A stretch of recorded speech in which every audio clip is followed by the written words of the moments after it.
queridos hermanos, vamos a iniciar con algunos temas que son fundamentales, que es necesario entender para poder ejecutar de forma correcta los salmos.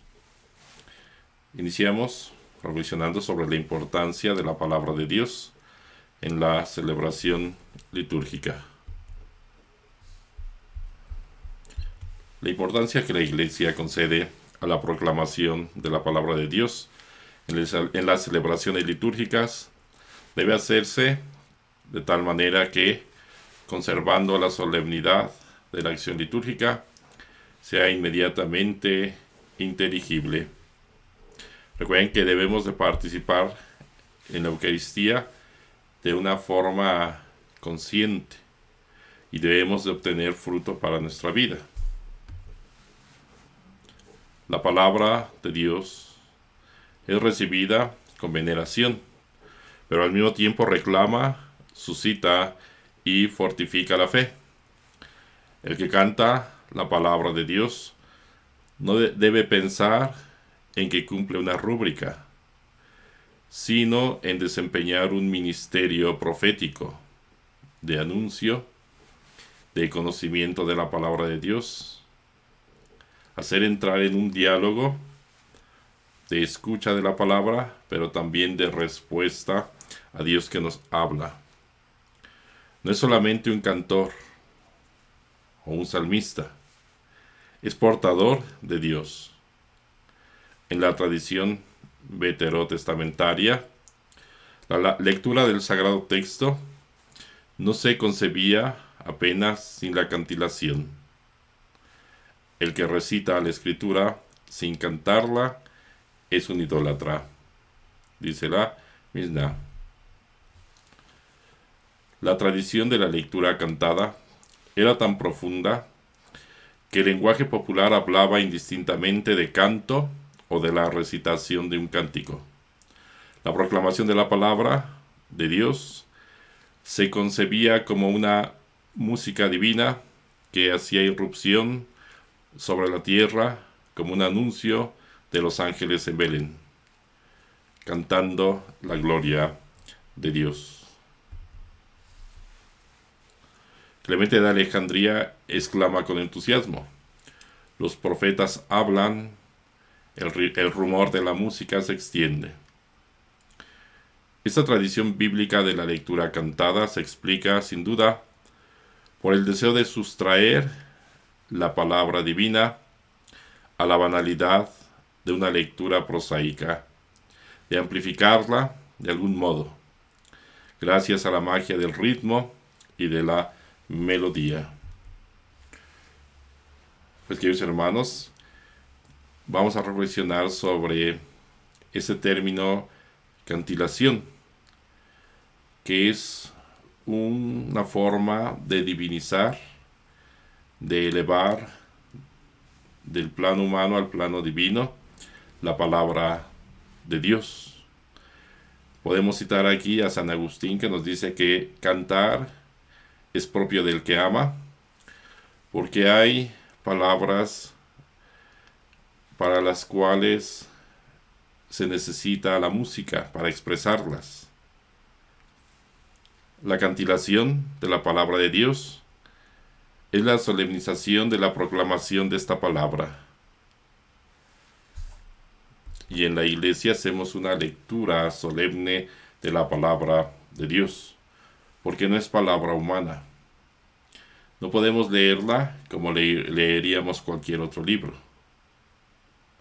Tenemos que divinizarla. La cantilación designa un estilo en el cual la palabra tiene preponderancia sobre la música, pero en el cual esta última juega un papel de regulador y de revestimiento solemne. Es una especie de declamación a mitad de camino entre el decir y el cantar, que tiene por objeto no adornar el texto, sino amplificar la palabra. Recordemos que en la música litúrgica el texto es lo más importante, porque es sagrado, porque lo primero que cantamos es la palabra de Dios. Esto significa que la música no es lo más importante. La música está en servicio del texto. Y la música lo que tiene que hacer es hacer más comprensible, embellecer, solemnizar, elevar la palabra. No debe de ser un obstáculo. Y aquí sí encontramos en la experiencia cotidiana música para la cual el texto pues no tiene mucha importancia. Eso lo encontramos en muchos tipos de música que no son la música litúrgica, donde es un ritmo al cual el texto que se le ponga da igual. Encontramos cantos así, bueno, canciones, ¿verdad? De ese tipo. Pero eso no debe de suceder en la liturgia. Por eso lo que les recomendamos es que lo primero que tenemos que tener es el texto. Si es tomado de la Sagrada Escritura, mejor. O de las fuentes litúrgicas, como son los rituales, como lo son el misal romano, como lo son los leccionarios. Y ese texto que es sagrado, vamos a utilizar la música. La música le va a servir, no le debe de estorbar. Esto es fundamental en los salmos, palabra de Dios, con los cuales que vamos a cantar, y la música tiene que estar al servicio del texto. De esta forma de canto litúrgico, San Agustín nos da testimonio. Atención a este texto. El salmo se recitaba con mínimas inflexiones de voz, que esta recitación parecía más palabra que canto. La cantilación da a las palabras un esplendor y un alcance que no tendrían en una simple dicción. Les comunica una presencia completamente específica, adaptada al hieratismo del espacio sagrado. Desde el instante que resuena, evoca otro mundo y engendra el etos propicio de los actos religiosos. Pero su material musical se sitúa en un nivel tan rudimentario que apenas merece el nombre de canto.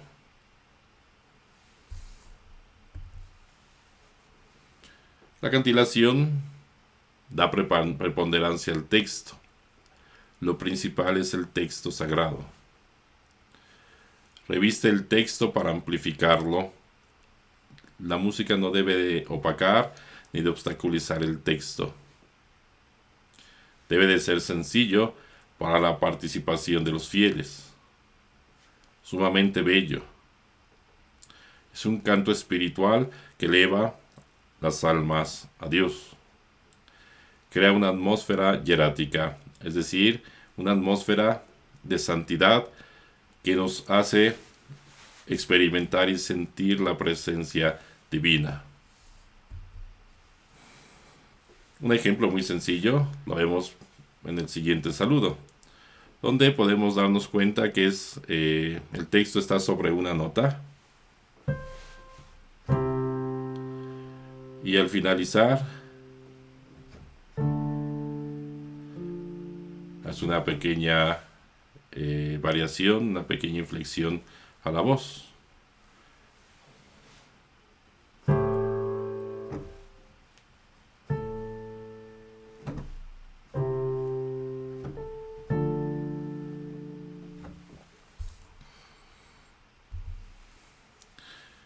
Existen textos que por su propia naturaleza piden un mínimo de solemnidad, es decir, pertenecen a un género literario que pide, por su hieratismo, la cantilación.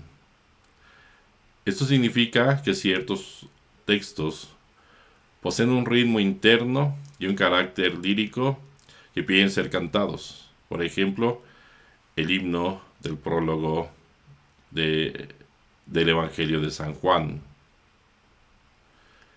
el himno de la epístola a los Filipenses, el poema de Isaías 60,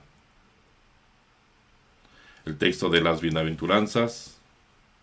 Estos se cantan porque han sido redactados para una proclamación cantilada. Desde esta perspectiva nosotros cantamos los salmos, porque esa es su naturaleza. Fueron compuestos para ser cantados en la oración. Debe quedar claro que, por regla general, la cantilación debe hacerse sobre una sola cuerda, tenor o nota.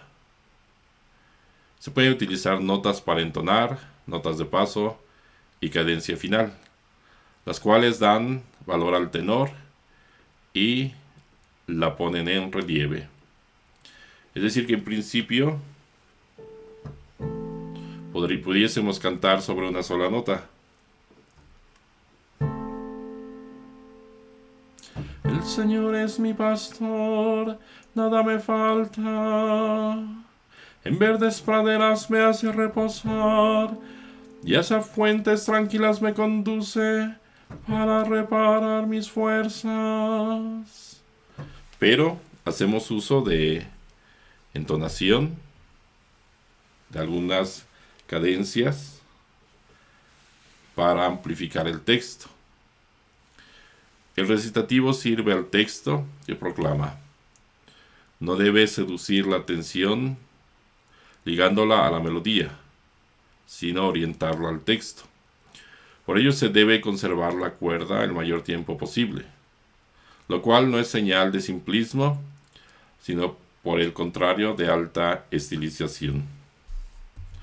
Bueno, en unos momentitos más vamos a analizar esto ya propiamente en un salmo. Los salmos se cantan conforme a ciertos esquemas melódicos que reciben el nombre de fórmula salmódica y que se adaptan a los diferentes salmos. En primer lugar, el estribillo lo dividimos en dos partes.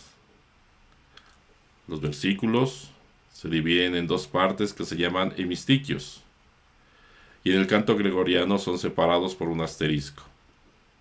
El Señor es mi pastor, nada me faltará. Vemos ahí la división. El Señor es mi pastor, nada me faltará. Las estrofas. Toda fórmula salmódica tiene 5 partes a saber: la entonación, el tenor, la cadencia media, la cadencia final y la flexa. Vamos a analizar estas partes.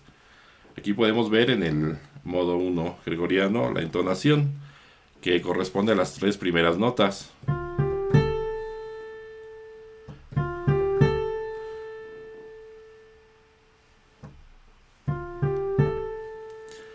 Fa, sol, la, el, se. Después tenemos el tenor, que es la cuerda en la cual se va a recitar el salmo.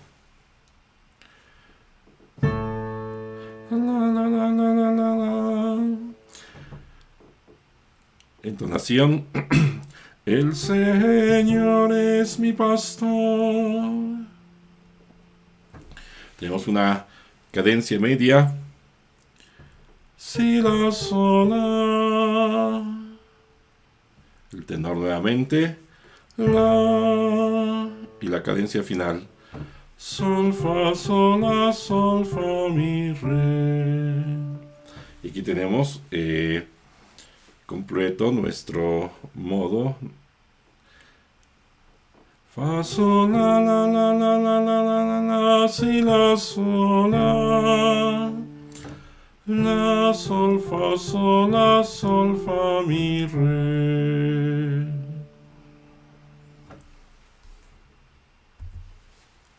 La entonación son las primeras 3 notas de la fórmula salmódica y utiliza las 2 primeras sílabas del texto. El texto es: el Señor es mi pastor. Las primeras 2 sílabas, el se, y utilizamos las 3 notas el CE para en el tenor caer en la sílaba ñor. El CE, ñor. Bueno.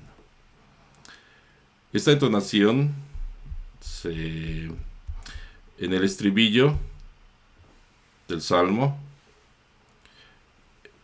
es únicamente en el estribillo. En las estrofas se inicia con el tenor.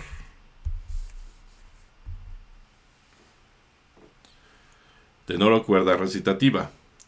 La nota sobre la cual se desarrolla principalmente el canto del salmo. Es tenida como nota principal y alrededor de ella se ejecutan los demás elementos de la fórmula. El tenor es aquella nota sobre la que se recita la mayor parte del texto. Se extiende desde la entonación hasta la cadencia media y de esta hasta la cadencia final.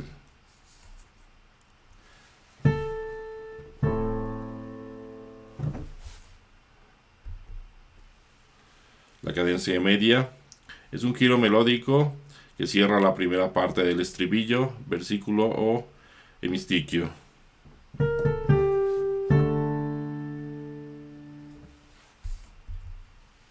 La cadencia final es un giro melódico que concluye la segunda parte del versículo o hemistiquio, que también puede llamarse estiquio. Cada tono tiene numerosas de estas cadencias y se inician por las letras A, B, C, D, E, F, G, que representan las notas La, Si, Do, Re, Mi, Fa, Sol, respectivamente.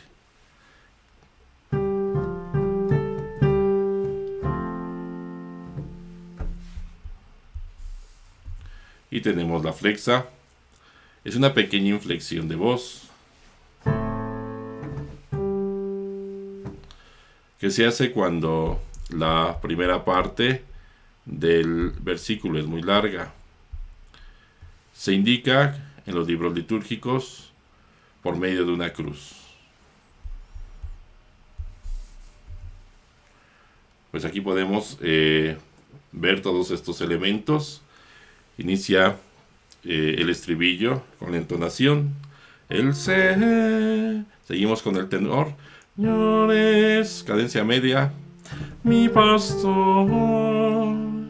El tenor nuevamente. Y cadencia final. Me faltará. Y esto es lo que nosotros vamos a adaptar a los diferentes salmos.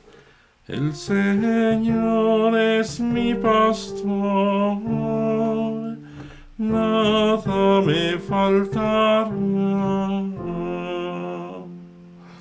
Hay que entender algo. Siempre las dos sílabas, las dos notas finales de cada parte del salmo se alentan y se suavizan. Esto lo representamos precisamente con las notas blancas. En pastor, to, or, esas dos sílabas, esas dos notas se alentan y se suavizan. Lo mismo sucede en faltará, a. Ra, a son sílabas, palabras, son notas que vamos a alentar y suavizar. Tenemos en la parte de abajo la fórmula salmódica, donde iniciamos con la flexa. Ahí está el signo más. La, sol. Tenemos la parte A. El tenor es la nota La. La, sobre la cual vamos a recitar la mayor parte del texto. La, si, la, sol, la. Las últimas dos notas, sol, la, las suavizamos y alentamos. Tenemos un tenor nuevamente que representamos con una diagonal y que se canta todo el texto sobre la cuerda o el tenor, que es la nota La.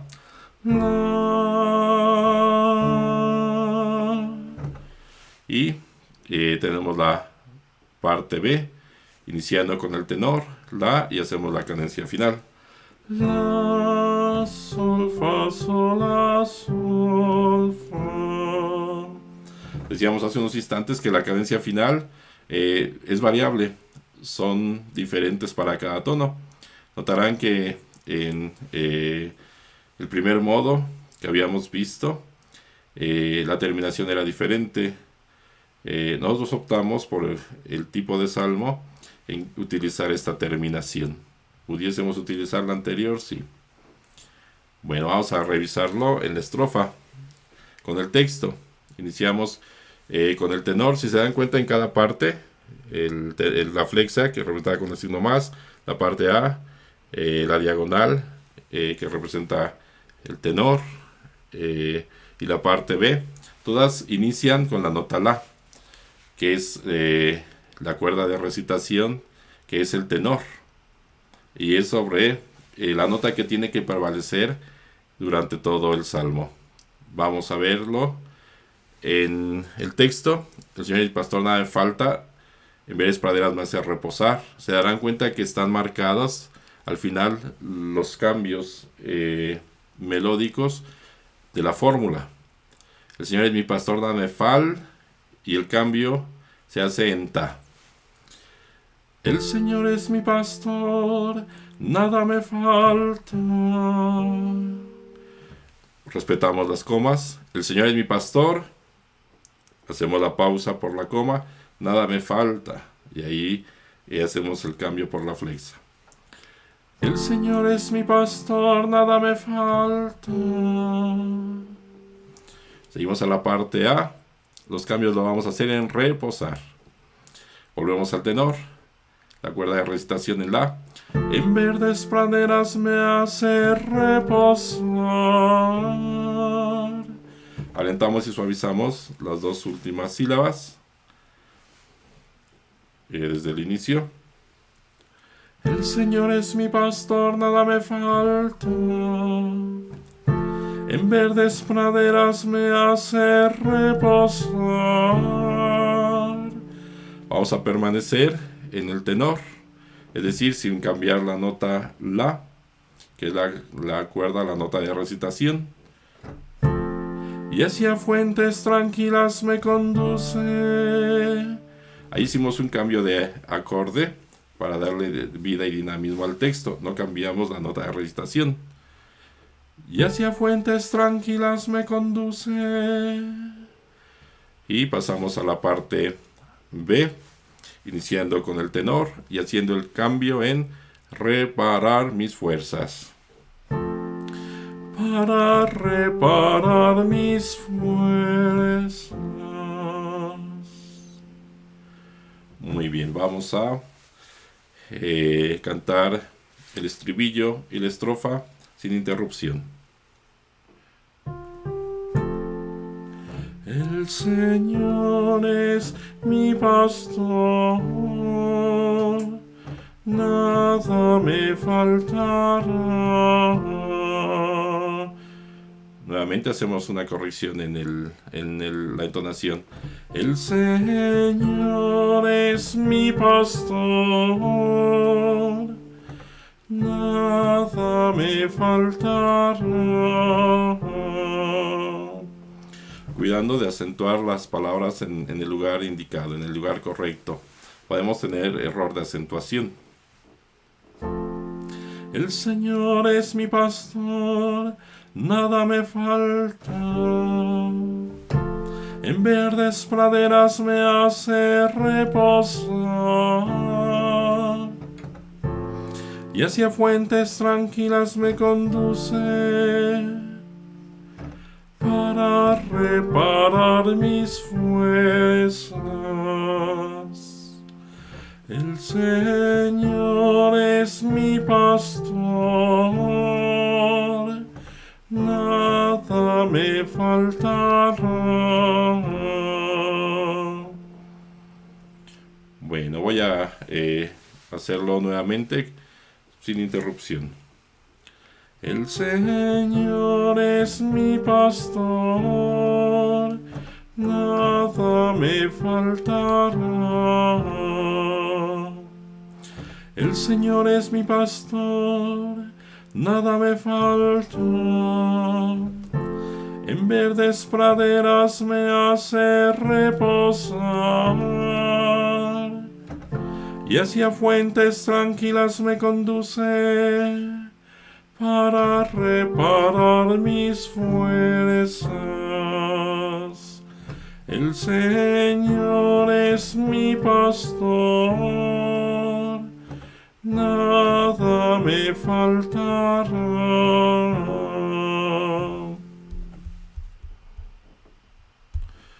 Y entonces la tarea que nosotros tenemos es la de, en primer lugar, entender a qué salmo se le puede, en qué salmo se puede utilizar esta fórmula, por su etos, por sus características, y bueno,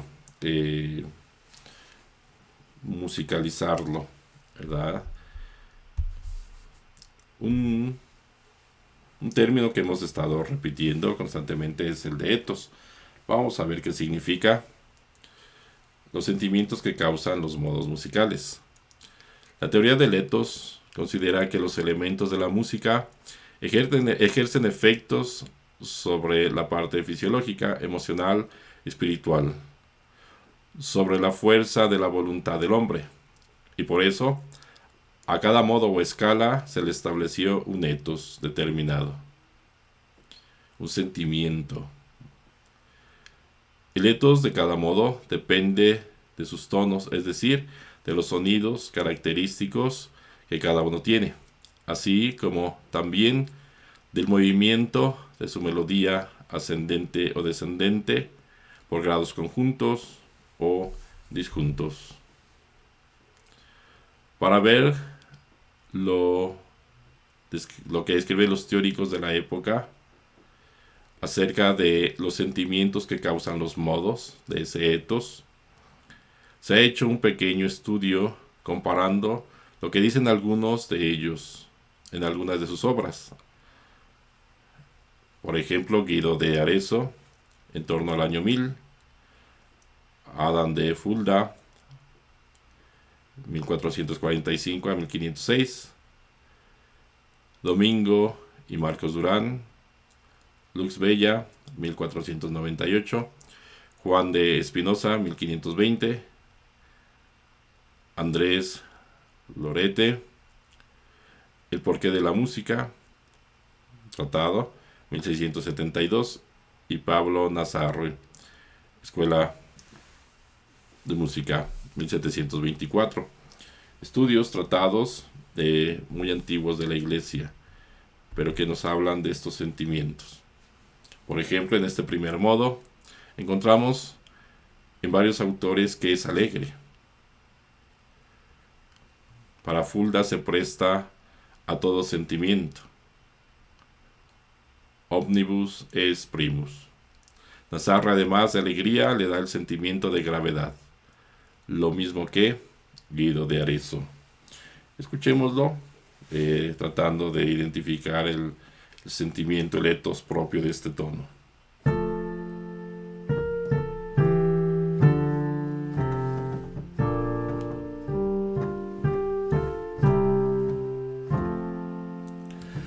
El Señor es mi pastor,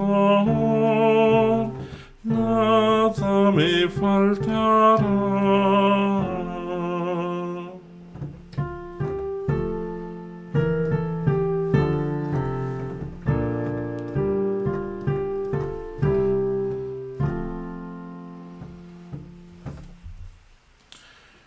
Pues, queridos hermanos, este es el primer modo gregoriano.